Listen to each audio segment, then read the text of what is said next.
Hey everyone, welcome back to the channel. Today I'm going to share with you the story of how I turned just $100 into $10,000 in only 30 days. Sounds crazy, right? Well, it's totally possible, and I'm going to break it down step by step so you can understand exactly what I did and how you can do it too.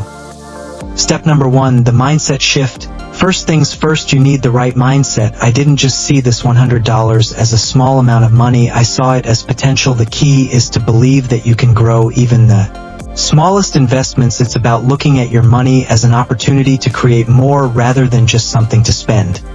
Step number 2, identifying the right opportunity. Next, I spent time researching. I wasn't going to risk this $100 on just anything. I looked for the right opportunity where I could multiply my investment. After hours of research, I found something that had potential for me. It was high demand market that wasn't overly saturated. You need to find your niche, your sweet spot. It could be anything from flipping items to investing in stocks or crypto. Step number 3, taking calculated risks. This is where many people get scared, but it's necessary. You've got to be willing to take risks, but smart ones. I didn't throw the whole $100 in at once. I split it into smaller amounts, trying different strategies. Some failed, but others worked out better than I could have imagined. The key is to manage your risk while staying committed to the process.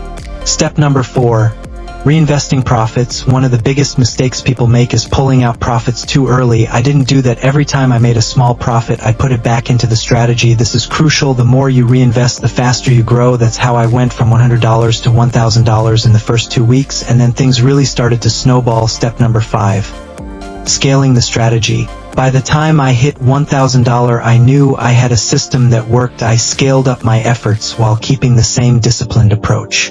More research, smarter decisions, and constant reinvestment. As the profits grew, I continued to reinvest larger amounts into the same strategy, leading to even bigger returns. By the end of 30 days, I had turned that initial $100 into $10,000. So there you have it. That's how I took $100 and turned it into $10,000 in just 30 days. It wasn't luck, it was about having the right mindset, finding the right opportunity, taking smart risks, and reinvesting your profits. I hope this inspires you to take your own financial journey seriously. You don't need a lot to start, just a plan and the discipline to follow it. Thanks for watching, and if you found this helpful, make sure to like, comment, and subscribe for more financial tips and strategies.